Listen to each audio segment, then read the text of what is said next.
Hello friends, இன்றைக்கி நம்ம பார்க்க போகிறது உருளைக்கிழங்கை வச்சு பொட்டேட்டோ ஸ்மைலி எப்படி செய்யலான்னு சொல்லிட்டு தான் பார்க்க போகிறோம்.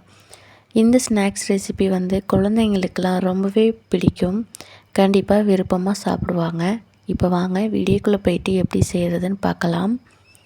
இந்த ரெசிபி செய்கிறதுக்கு இன்றைக்கி 3 உருளைக்கிழங்கை நான் வேக வச்சு தோல் உரித்து எடுத்து வச்சுருக்கிறேன். உருளைக்கிழங்கு இந்த அளவுக்கு வெந்திருந்தால் போதும், ரொம்ப கொலன்னு வெந்திருக்கக்கூடாது. இப்போது இதை நம்ம ஒரு மேஷர் வச்சு நல்லா பிசைஞ்சு கொடுத்துக்கலாம். அப்படி இல்லைன்னா நம்ம இந்த மாதிரி காய் செதுக்கிறத வச்சு இந்த மாதிரி செத்தி கொடுத்தோம் அப்படின்னா நமக்கு நல்ல ஒரு ஈவனாக பொட்டேட்டோஸ் எல்லாமே கிடச்சிரும். பாருங்கள், பொட்டேட்டோஸ் ரெடி ஆயிடுச்சு. இப்போ இது கூட நான் ஒரு 1/4 கப் அளவுக்கு சோள மாவு சேர்த்துக்கிறேன்.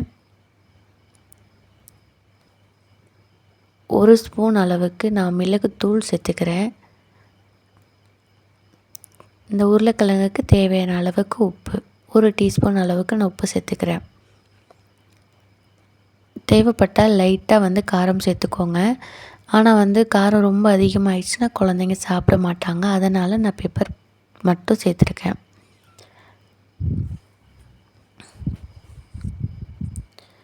இப்போது இதை நம்ம நல்லா சப்பாத்தி மாவு பிசைகிற மாதிரி நல்லா பிசைஞ்சிக்கணும். ஒருவேளை உங்களுக்கு இதை விட இன்னும் கொஞ்சம் கொலப்பாக இருக்கிற மாதிரி தெரியுதுன்னா இன்னும் கூட கொஞ்சம் சோள மாவு சேர்த்துக்கோங்க. எனக்கு இப்போ சேர்த்த அளவுகள் கரெக்டாக இருக்குது. இப்போது இதை நம்ம சின்ன சின்ன உருண்டைகளாக உருட்டி நார்மலாக நம்ம தட்டெல்லாம் தட்டுவோம்ல, அந்த மாதிரி லைட்டாக ப்ரெஸ் பண்ணோம் அப்படின்னா ரவுண்டாக ஒரு ஷேப் கிடைக்கும். பாருங்கள், இந்த மாதிரி. இப்போது இதில் நம்ம ஸ்மைலி செய்கிற மாதிரி 2 கண் வச்சுக்கலாம். அதுக்கு நான் குழிப்பணியாரம் பண்ணுற அந்த ஸ்டிக் எடுத்திருக்கேன். நம்ம வீட்டில் இருக்கிற ஏதாச்சும் ஒரு ஸ்டார் இல்லைன்னா பெண்ணோடைய கேப்பு எதோனாலும் வச்சு நம்ம இந்த மாதிரி 2 ஹோல் போட்டுக்கோங்க. அடுத்ததாக ஒரு ஸ்பூன் எடுத்து நம்ம அதுக்கு ஒரு வாய், அவ்வளோதான், நம்மளுடைய ஸ்மைலி ரெடி ஆயிடுச்சு. இந்த மெத்தட்லேயும் நீங்கள் செய்யலாம். அப்படி இல்லைன்னா இந்த மாதிரி வீட்டில் கவர் ஏதாச்சும் கிடைக்குதுன்னா கவரை கீழே விரித்து விட்டுட்டு அதில் நமக்கு எந்த சைஸில் கவர் எடுத்துருக்குமோ அந்த சைஸில் மாவு எடுத்து நல்லா அந்த மாதிரி விரித்து விட்டுக்கலாம்.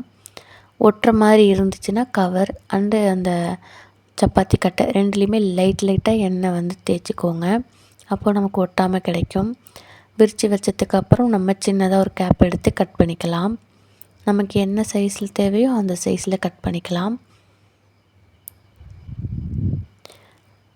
கட் பண்ணதுக்கப்புறம் எக்ஸ்ட்ரா இருக்கிற மாவெல்லாம் எடுத்து திரும்பவும் அந்த பவுல்லே போட்டுக்கலாம். போட்டுட்டு முன்னாடி நம்ம போட்ட மாதிரியே 2 கண்,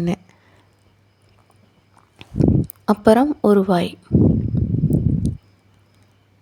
இது செய்யும் பொழுது ரொம்பவே ஜாலியாக இருந்துச்சு. எங்கள் வீட்டில் இருக்கிற குட்டீஸ்லாம் கூட எனக்கும் மாவு கொடுங்கன்னு சொல்லிட்டு வரைஞ்சி பார்த்துட்டு இருந்தாங்க. ரொம்பவே என்ஜாய் பண்ண ரெசிபின்னு கூட சொல்லலாம். அவ்வளோதான், பாருங்கள், நம்மளுடைய ஸ்மைலி ரொம்பவே சூப்பராக ரெடி ஆயிடுச்சு.